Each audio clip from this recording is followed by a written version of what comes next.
Bismillahirrahmanirrahim. Assalamualaikum warahmatullahi wabarakatuh.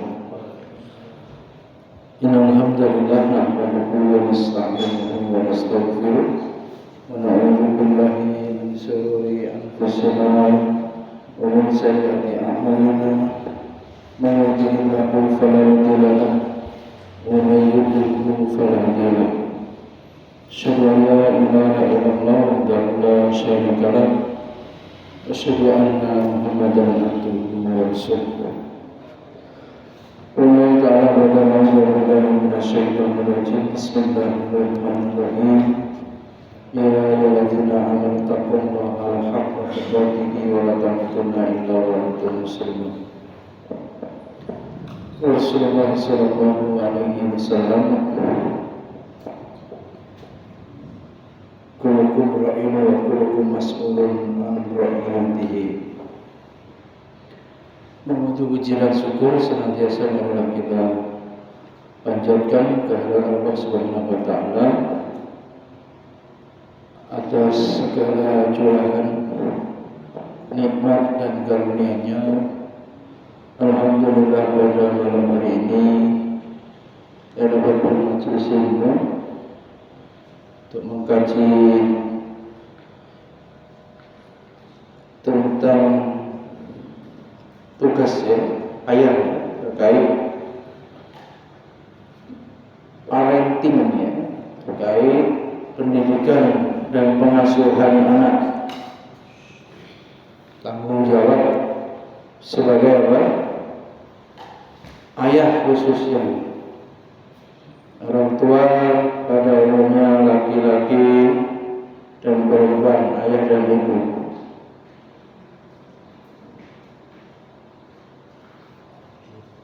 Alhamdulillah, salam dan salam kita aturkan kepada junjungan kita Muhammad sallallahu alaihi wasallam,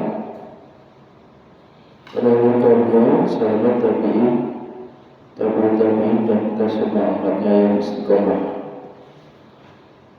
mengikuti jalan beliau hingga yaumul qiyamah. Hari ini mengenai istilah tarbiyah atau pendidikan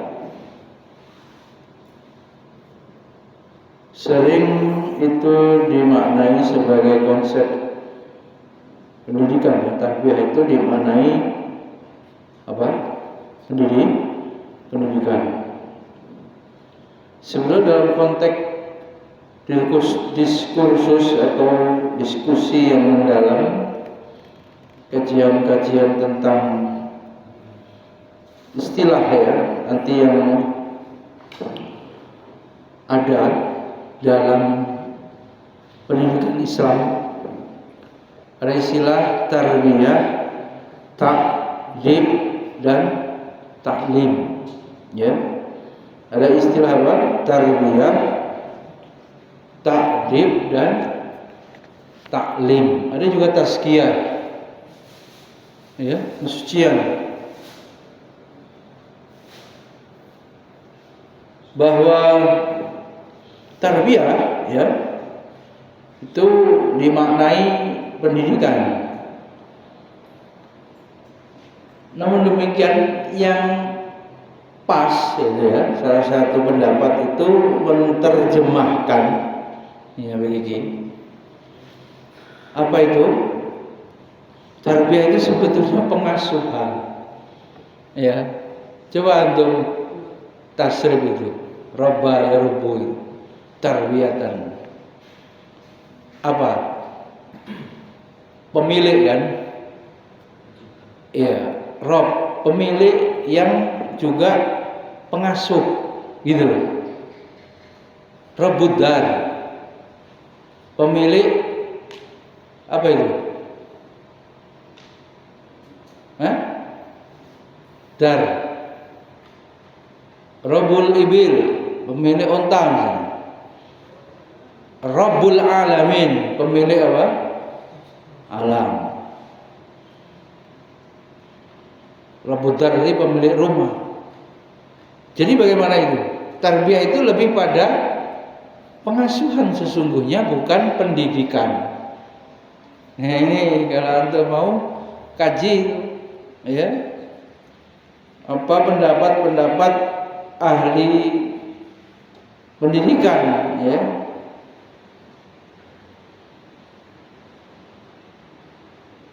Terang saja ya, makna rob ya, menjadi asal kata dari tarbiyah itu mencipta, mengatur, menjaga. Ini yang kaitannya pengasuhan, merawat ya, merawat kan berarti lebih dekat kepada ngasuh gitu. Argumentasinya tarbiyah itu lebih dekat kepada makna pengasuhan sesuai dengan asal katanya ar-rab tadi itu. Bahkan kemudian tumbuh, bahkan kemudian maknanya berkembang. Loh, ini lebih kepada apa Bidiki? Kalau tumbuh itu lebih kepada apa? Fisik lebih dekat kepada ngasuh gitu. Kalau pendidikan, penanaman nilai gitu loh. Lebih pas istilahnya apa? Paling pembagiannya nanti ada dalam istilah yang taklim dan istilah takdib ya. Takdib ini yang paling lengkap ya, dari kata adab. Taklim ini mengajar. Pengajian begini namanya apa? Taklim, penyampaian ilmu. Kalau dalam istilah ilmu pendidikannya ya mengajar.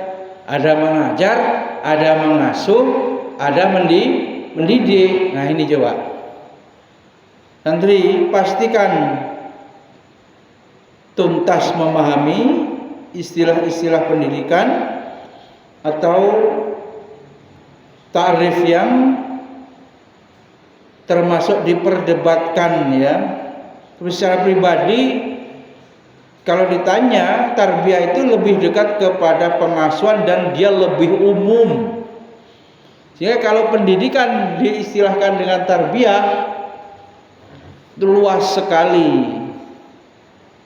Luas sekali, bayangkan sampai merawat. Sementara sekolahan merawat, yang ngajar kan sekolahan itu.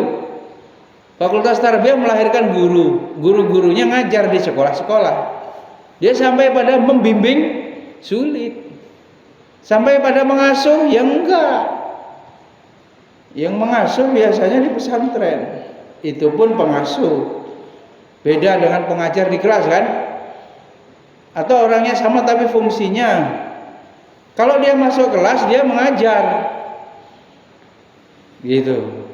Dia memberikan sanksi, lutfi, melanggar hukum, mendidik, mengembangkan, menutup potensi negatif, mengembangkan yang positif biar teraktualisasi, biar apa? Terfasilitasi, berkembang bakat dan minatnya. Tuh. Coba dimatangkan lagi. Istilah tarbiyah lebih pas untuk dimaknai dalam konteks parenting dari pengasuhan.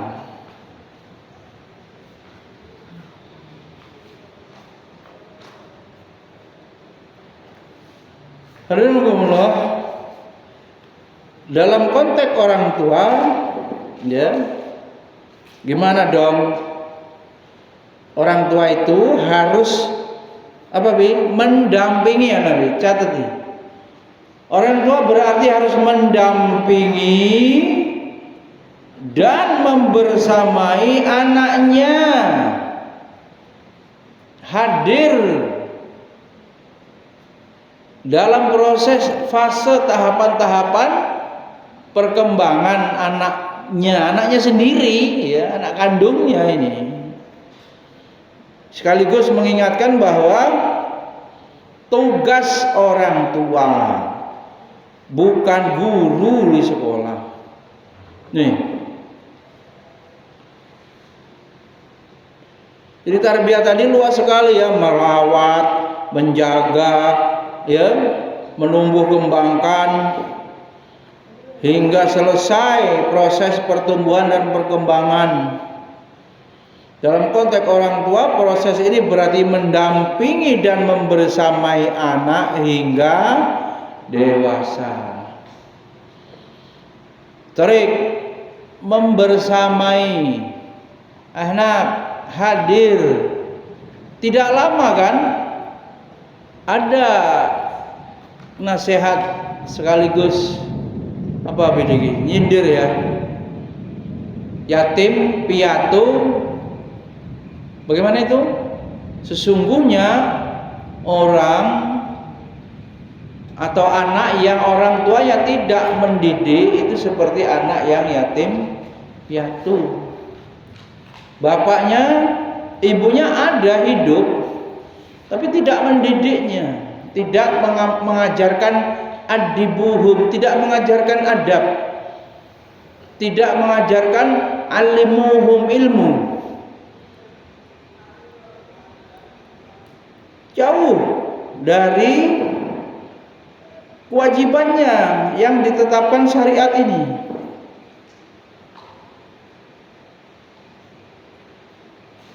Ya, coba antum semua nanti ke depan menikah, pesan Nabi ya, bersamai, dampingi anak-anakmu untuk menuju dewasa itu, didik.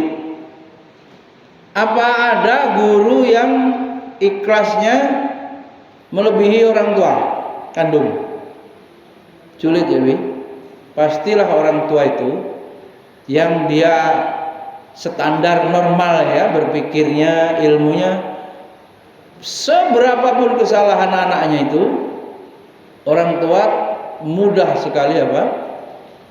Memaafkan dan melupakan, menerima kembali anaknya itu. Berbeda dengan apa? Guru kadang awet, ya tentu saja bukan darah dagingnya. Awet, dendam itu ada normal. Normalnya guru ada rasa jengkel yang lama awet. Dan kadang apa, Bi? Nah, hubungannya guru murid, bisa saja murid itu diusir gitu ya, dikeluarkan karena su'ul adab misalnya. Tapi orang tua tidak akan. Bagaimanapun apa? Anaknya sesalah-salahnya, seberat apapun salahnya, gimana, Bi? Tetap orang tua menerima. Itulah ibu kita, itulah bapak kita, abi kita yang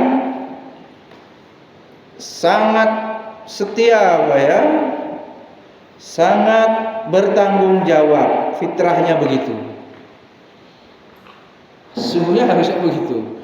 Nah, bila mana mondok ini, lebih lagi mondok ini pindah kemana orang tuanya itu? Pengasuh. Coba pulangnya Lutfi Tori ini pulangnya setahun sebulan normalnya ya. 11 bulan hidup di pondok ini. Iya kan? Coba. Di situ yang sering menyebabkan kegagalan apa? Santri itu menyakiti guru. Ulang-ulang lagi ini. Nambah semester kelasnya tapi barokah ilmunya nggak nambah. Mungkin kamu hafal, Rik, mungkin kamu hafal, Bi, jusnya nambah. Kalau itu hafalan. Kalau itu wawasan bertambah. Tapi keberkahan ilmu itu yang Abi tidak bisa jamin kalau masih terus berbuat apa? Iseng mungkin, usil mungkin, tapi bisa merugikan atau menzolimi santri lain atau menyakiti hati guru.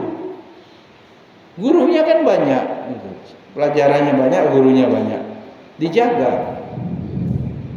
Hadirin Allah, kembali menegaskan parenting ya, yang kita sering dengar istilah itu sebenarnya parents dari bahasa apa? Inggris yang maknanya apa? Ya pengasuhan atau keluarga gitu ya.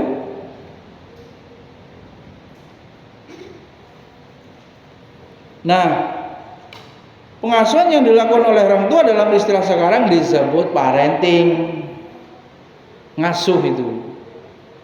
Sedangkan rangkaian sikap ini coba dipisahkan ini, di detailkan BDG. Rangkaian sikap abi-adi kepada anaknya, ya, sikapnya itu loh disebut pola asuh. Pola asuh ini kalau teori besarnya Abi Diki sudah hafal belum? 3 pola asuh yang paling besar dalam teori pola asuh anak itu. Pertama, pola asuh apa? Otoriter. Tulis pola asuh. Otoriter itu apa? Pola asuh bapak, ibu, orang tua kepada anaknya yang pertama otoriter. Apa maknanya otoriter? Apa gimana otoriter? Ya, otoriter itu tidak bisa ditolak. Pokoknya kalau tegas, harga mati. Tidak ada musyawarah. Udah. Banyak kemudian peraturan, ya, langsung sanksi. Udah, kamu sekolah mondok, titik. Udah, enggak berunding-runding, udah. Enggak boleh, titik. Nah, cenderung pemaksaan. Anak itu tidak punya kesempatan untuk mengemukakan pendapat, kebijakan, peraturan, atau mungkin istilahnya di rumah itu. Kalau sekolah tata tertib gitu ya, yang berlaku itu ya harus dikerjakan, nggak ada diskusi sedikit pun atau ruang usul, ya. Yang kedua, musuhnya perlawanan lawannya ini otoriter ini. Lawannya permisif istilahnya. Bebas, serba boleh. Ini orang tua yang cenderungnya sangat longgar gitu. Bolehin semua, HP boleh. Enggak diatur-atur sampai detail. Udah, serah. Sholat jangan-jangan dibiarkan nanti. Permisif, serba boleh. Yang pertama tadi apa-apa nggak boleh otoriter, harus sesuai perintah orang tua. Yang kedua ini apa, Bi? Longgar, boleh. Sama bapak saya boleh kok nggak sholat. Ya susah lah, di sekolah gurunya nyuruh sholat misalnya. Sama ibu saya boleh kok main HP. Malah di sekolahan suruh bawa atau boleh bawa HP. Misalnya anak SD kelas 5 kelas 6. Di sekolahan nggak boleh, di rumahnya boleh. Nah begitu, orang tuanya serba boleh. Kemudian yang ketiga ini demokratis, Bi. Demokratis ini maknanya apa? Anak boleh ada ruang untuk mengemukakan pendapat atau usul. Itu teori yang umum ini. Kalau mana yang tepat ya kita pakai teori Nabi. Jadi kita kaji pelan-pelan bagaimana Nabi itu mengasuh dalam konteks parenting itu. Parenting nabawi. Kalau umum kita dengar orang tua sering nasihati kayak main layang-layang didik anak ngasuh itu. Gimana? Kadang-kadang dibolehin diulur layangan itu, maknanya dibolehin. Tentu pertimbangannya syar'i ya.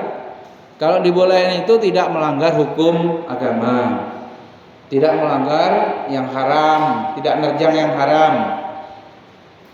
Maknanya keinginan anak itu boleh diturutin kalau manfaat. Orang tuanya ya mendengar keinginan anak itu.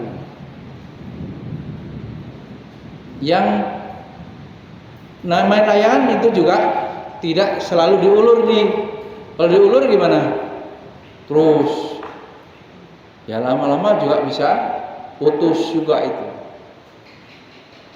Kemudian ditarik, ya tarik ulur istilahnya. Tarik maknanya apa? Dilarang, dicegah. Mau pulang jam berapa main? Malam minggu nih, mau pulang, mau keluar ke rumah teman, ini sampai jam berapa? Teman siapa? Nah, teman perempuan, jangan anak laki-laki. Bablas, main di tempat-tempat hiburan itu. Maknanya harus dilarang, nggak sholat, ya tegas. Nah, tarik ulur begitu. Kalau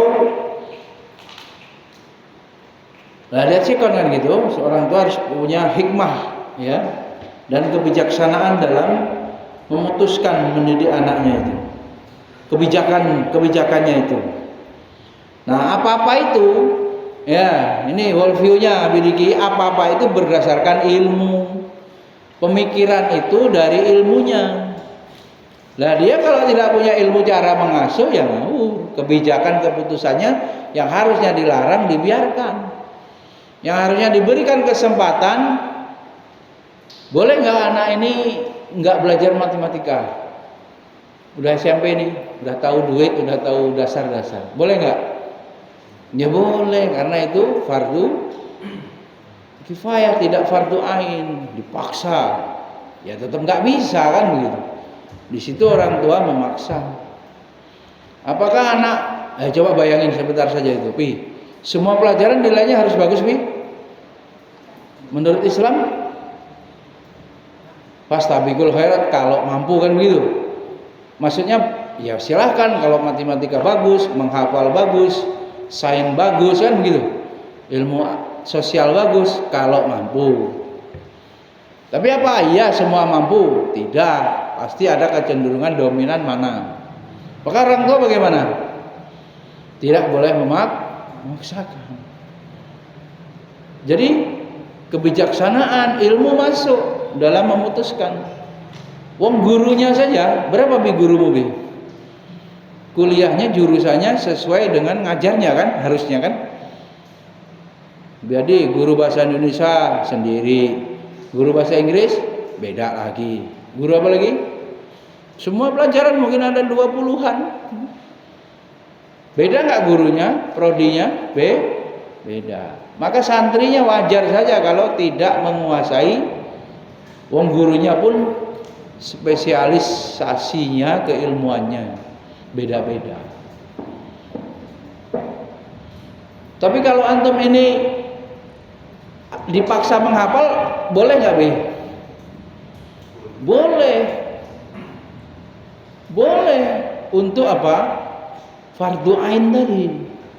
Untuk supaya sholatnya maksimal. Walaupun surat pendek sah. Tapi mujahadah sebagai bekal 1 juz sebagai seorang muslim, atau 2 juz paksa aja nggak apa-apa. Tapi mungkin kalau 30 juz dia tidak kuat, bisa apa? Ditolerir, dimaklumi. Tapi 1 juz 2 juz sebagai seorang muslim minimalis, bekal hidupnya sebagai pemimpin. Karena itu ilmu untuk mendukung pelaksanaan ibadah yang wajib, yaitu sholat, yang juga menjadi wajib, bisa hafal, bisa ya hafal untuk sholat itu, tidak semuanya. Alhamdulillah, orang tua ya, pola asuh tadi ada 3 tadi. Pola asuh Nabi ya, bagaimana Rasulullah menjadi sang ayah di keluarga ini. Di antaranya Rasulullah tentu saja yang paling baik kan, khairukum li ahli, ya, lebih paling baik dengan keluarga Rasulullah itu. Berarti apa? Dengan istri Rasulullah paling baik, dengan anak juga demikian. Alhamdulillah, pola asuh ya, ini interaksi ya, orang tua dengan anak, interaksi gimana? Kan ada batas-batasannya, ada adab-adabnya. Di mana atau orang tua bersikap, bagaimana cara bersikap atau perilaku orang tua dengan anak. ketika berinteraksi dengan anak. Bagaimana orang tua menerapkan hukuman, bagaimana orang tua menerapkan mengajarkan nilai-nilai agama, nilai-nilai norma di masyarakat. Ya. Bagaimana kalau bertamu itu? Bagaimana kalau numpang gitu? Kalau orang tuanya nggak membekali, nanti pas keluar dari rumah, ya bikin masalah. Nggak tahu diri, nggak bisa menempatkan diri di mana pepatahnya Pak? Di mana kaki berpijak, di situ. Nah iya, tinggalnya marbot di masjid, apa kewajibannya? Apa yang harus dilakukan? Maka nggak ngejar pinter aja, hidup lu ngerti gitu. Kejarlah pengertian, jangan hanya kecerdasan atau kepintaran. Itulah pengertian, itu adab. Dalam Islam itu bisa meletakkan sesuatu pada tempatnya dengan benar sesuai dengan harkat martabatnya dalam pandangan Allah. Adab kepada masjid, adab dengan tetangga, adab dengan lingkungan, adab sholat berjamaah, adab makan, adab di dapur, semuanya ada standar minimal sajalah, pasti tidak menjadi masalah. Nggak usah yang ideal-ideal, minimal saja dilaksanakan, pasti tidak menimbulkan masalah. Justru kehadirannya dinanti kan gitu. Oh kok nggak datang marbot ini, kok santri ini nggak ada, aduh jadi kehilangan. Tapi kalau kebalikannya, nggak berfungsi apapun, merugikan gitu. Apa manfaatnya dia ada itu? Genap-genapin kata Buya Hamka, genap-genapin bumi. Nah, kalau jadi masalah kan jadi sampah istilahnya. Sampah masyarakat itu maknanya tidak memberikan faedah keberadaannya. Nah kalau bermasalah di masyarakat, berarti di rumahnya dulu tidak mendapatkan pengasuhan yang benar, parenting yang benar. Setelah keluar dari rumahnya nampak jadi masalah. Jadi pola asuh orang tua ini menentukan bagaimana anaknya bersikap di tempat atau ketika sudah dewasa nanti di luar rumah. Parenting ya. Jadi orang tua yang membimbing, orang tua yang mengayomi, mendampingi semua proses-proses pertumbuhan anaknya, ya. Nyukur rambut saja itu siapa yang disuruh nyukur? Siapa yang suruh nyukur? Sunnahnya bapaknya itu loh, bukan orang lain, bukan diupain. Pas hari ke-7 sunnah Nabi diakekoi wa yuhlaku wa yusamma, diberi nama, dicukur. Kullu gulamin rohinatun bi akikohi. Setiap bayi tergadai dengan hewan akikah. Bapaknya itu gendong aja nggak berani gendong bayi baru lahir. Ya belajar kamu bapaknya nanti. Nggak lama lulus pondok kuliah, menikah kan? Umur 15 tahun menikah, 25, 10 tahun lagi berarti. Semua pekerjaan ayah, tanggung jawab ayah, tidak ada sekolahnya. Kemarin kita jelasin. Ada nggak sekolah jadi bapak yang baik? ibu solehah, bapak yang tanggung jawab, sekolahnya di mana, jurusannya apa, tapi wajib dilaksanakan, wajib bisa gitu. Sekolahnya nggak ada. Ini kamu bisa hafal Quran, bisa ngaji, ya karena diajarkan terus di sekolahan. Lulus bisa. Tapi menjadi ayah, menjadi abid tidak ada sekolahnya. Ya, karena itu belajar sebelum memimpin, mengilmui sebelum nanti memegang amanah. Kemarin ya, Abi Adi nggak mau jadi guru, oke, nggak mau ngurusin orang, stres, kerja di urusan orang, nggak mau ngurus manusia, pusing. Tapi dia tidak akan mungkin mengelak dari menjadi bapak untuk memimpin keluarga. Itu nggak bisa mengelak. Parenting ya adalah seorang yang mendampingi, membimbing semua tahapan pertumbuhan anak, merawat, melindungi, mengarahkan kehidupan baru anak dalam setiap tahapan.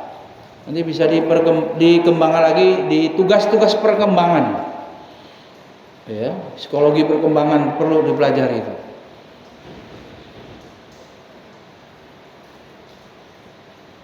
Kemudian pengasuhan, ya tadi parenting itu apa itu pengasuhan? Adalah pengetahuan, pengalaman, keahlian dalam melakukan pemeliharaan, perlindungan.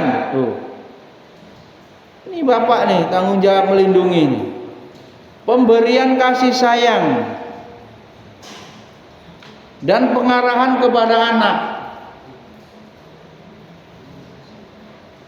Guru apa bapak ini? Orang tua?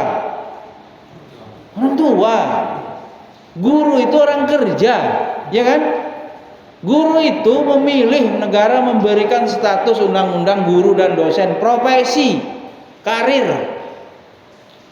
Dia minta dibayar, memang dibayar sama negara untuk didik anak-anak yang sekolah, dibuat lembaga pendidikannya. Tugasnya diatur, menyampaikan ilmu itu. Ya pas di pelajaran itu, setelah itu kan pulang masing-masing. Coba. Tapi orang tua lihat pengetahuan, pengalaman, keahlian, pemeliharaan, ya anaknya diurus tuh sebelum giginya tumpuk. Misalnya tumpuk-tumpuk 4, 5 itu kan bisa diarahkan, kalau gigi umur sekian bulan cabut biar nggak tumpuk.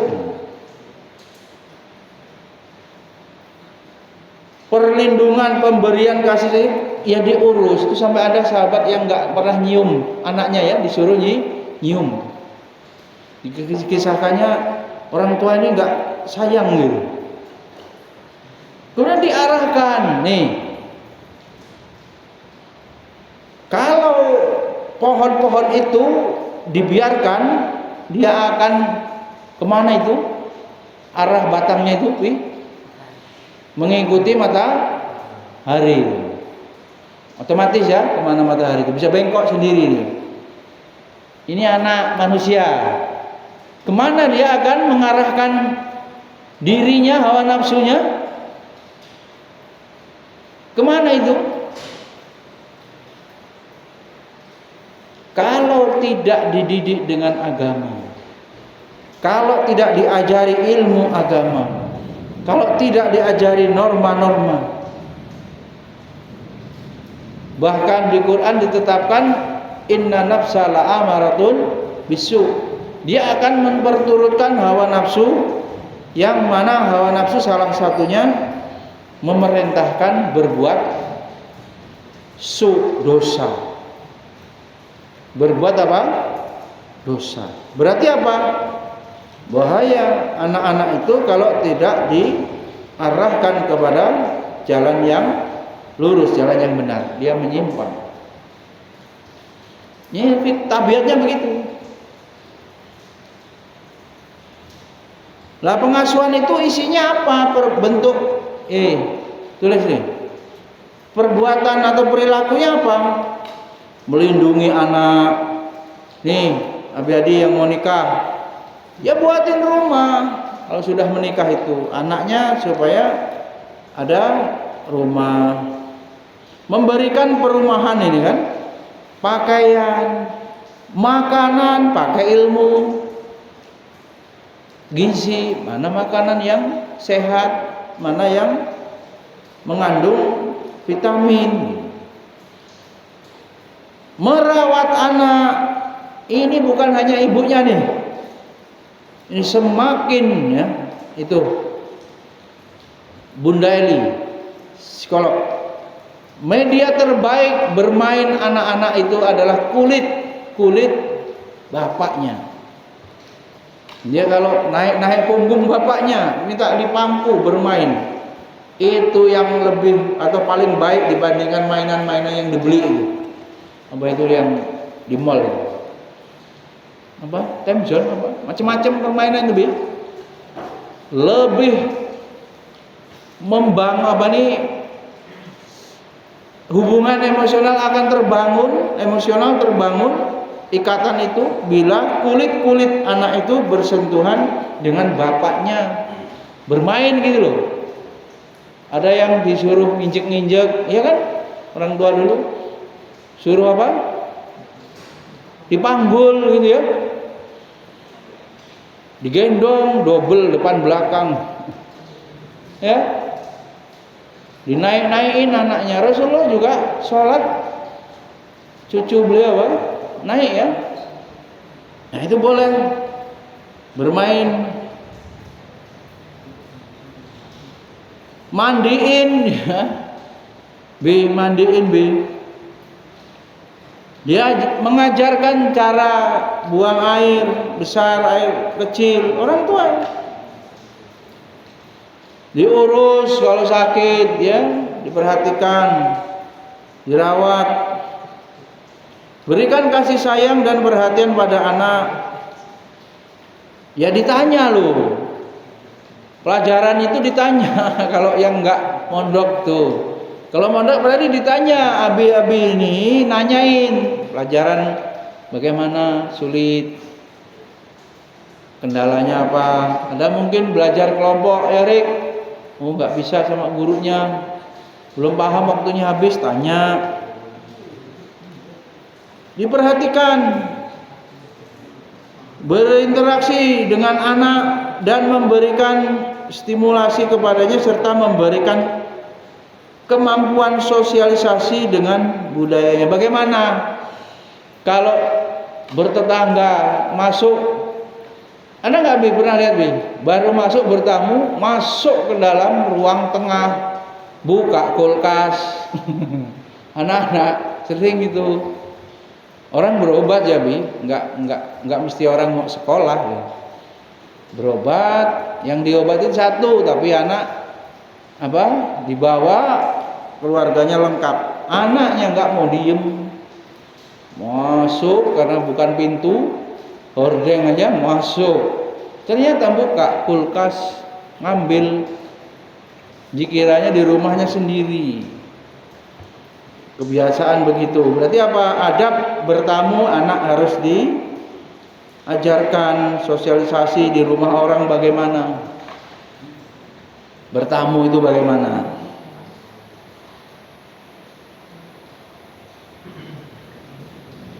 Alhamdulillah, pengasuhan ya menentukan ini. Anak itu akan menjadi pribadi seperti apa. Motong kuku aja ini saya lihat udah mahasiswa, kukunya itu panjang-panjang terus. Sholat sebelahnya itu hitam-hitam lagi. Kan sudah tahu adabnya setiap hari Jumat. Juga kalau kemaluan pun diajarkan dalam Islam enggak lebih dari 40 hari. Itu ada aturan-aturan. Ya meskipun sunnah ya. Kan sunnah ini Rasul yang nyuruh gitu. Bukan kemudian sunnah fikihnya nggak apa-apa. Tidak begitu ya. Adab kepada Rasul itu memuliakan ya, mendengarkan, mengamalkan sunnahnya.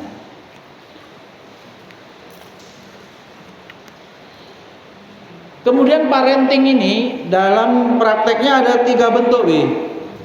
1, tulis. Him. Parenting fisik, parenting emosi tadi, parenting sosial. 3 itu. Pengasuhan fisik, pengasuhan emosi, pengasuhan sosial.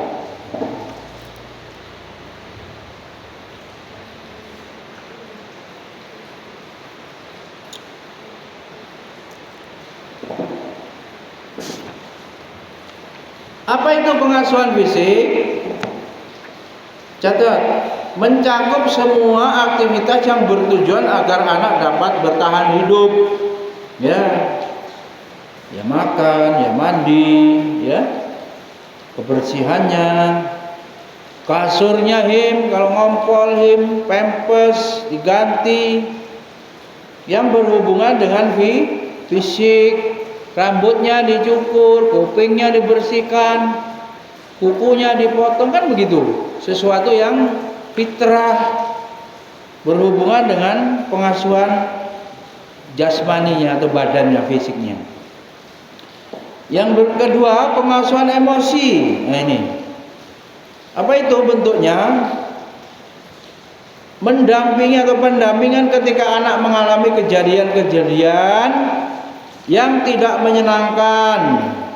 Nih, seperti merasa paling bodoh di kelas, apa namanya, terasing begitu, terisolir gitu, takut. Nah ini harus dikelirkan lebih dikit izamnya biar nggak takut ke sekolah. Harus dibuat ini apa, membangun hubungan lagi ya, dipulihkan biar dia tidak trauma. Anak-anak jangan takut ya, jangan trauma. Kalau itu terjadi, orang tuanya harus mendampingi. Ini maksudnya pengasuhan emosi. Bagaimana anak merasa biar percaya diri atau dihargai eksistensi anak itu, ya, keberadaannya itu bernilai gitu. Jangan kayak dibuang gitu. Ada itu beberapa kali orang tuanya sudah kelewat, kesel gitu ya, taruhnya di pondok itu. Saya tanya anaknya, kamu pernah nggak diusap kepalamu sama bapakmu, sama ibumu? Pernah nggak dicium? Enggak, katanya. Dimarahin terus, diomel-omelin terus. Oh, nangis dia cerita begitu. Kadang dibanding-bandingkan dengan abangnya karena dia adik. Jeleknya semua yang diceritakan. Nah ini orang tua pilih kasih nih. Anak yang begitu, dia akan ya merontak pribadinya apa? Keras nanti melawan, lama-lama melawan. Dan bisa jadi berantem dengan keluarga kakaknya, ya, nggak akur. Jadi kondisi-kondisi emosi itu bukan berarti marah nih. Emosi dalam psikologi itu cinta, itu juga emosi, sedih, gembira, itu juga maknanya emosi. Kalau kita bilang emosi, yang marah itu kalau emosional atau sedang emosi, maknanya dihubungkan dengan dia sedang marah. Tapi kalau istilah pengasuhan sosial misalnya berhubungan dengan emosi. Nah, pengasuhan emosi ya maksudnya nggak semuanya bermakna marah. Yang ketiga, pengasuhan sosial. Nah ini tadi itu sudah dicontohkan. Ya anak itu perlu sosialisasi, makanya sekolah. Anak itu tahu bagaimana menaruh sepatu, bagaimana menaruh tas, sendal, bagaimana di ruang tamu, bagaimana di kelas. Jadi orang tua harus bekali bagaimana dengan teman, bagaimana hormat kepada guru. Yang umum gimana itu? Dengan teman menyayangi kan gitu. Dengan yang lebih tua menghormati kan gitu. Hal-hal seperti itu anak harus diasuh ya. Kalau punya mainan, gimana makanan? Kalian sering itu rebutan kan? Rebutan akhirnya nangis. Atau mainan punya orang dibawa pulang. Dia harus tahu batas-batas. Berteman itu barang-barang punya orang, punya temannya itu.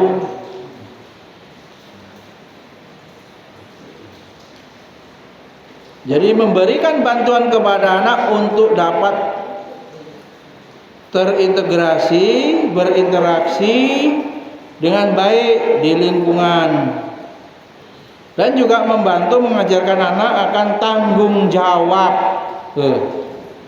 Nih, orang nyari, susah nyari orang yang mau tanggung jawab. Orang senengannya apa? Mau menang sendiri, mau enak sendiri. Kapan beberes, ya amal jama'i, baksos hilang. Kapan sudah bersih datang. Mudah-mudahan orang gitu. Wayah makan-makan ada dia nimbrung. Wayah masaknya enggak. Entah kemana. Mau numpang bange, orang Lampung bilang tuh, mau enaknya aja. Udele bodong kalau orang Jawa di, nggak tahu malu gitu. Dalam berinteraksi dengan temannya begitu. Mau jalannya bagus, lewatnya enak, nggak mau bersihin drainasenya, siringnya, nggak mau. Tak peduli, pura-pura tak tahu. Nah ternyata itu semua dari pengasuhan yang keliru ya. Di masyarakat bermasalah, di sekolah bermasalah, ya begini, sebab pengasuhan di rumah tidak tepat. Semua berpulang ya pada awal fase pendidikan di keluarga. Ya ayyuhalladzina amanu qu anfusakum wa ahlikum nar. Subhanakallahumma wa bihamdika asyhadu an la ilaha illa anta astaghfiruka wa atubu ilaik. Assalamualaikum warahmatullahi wabarakatuh.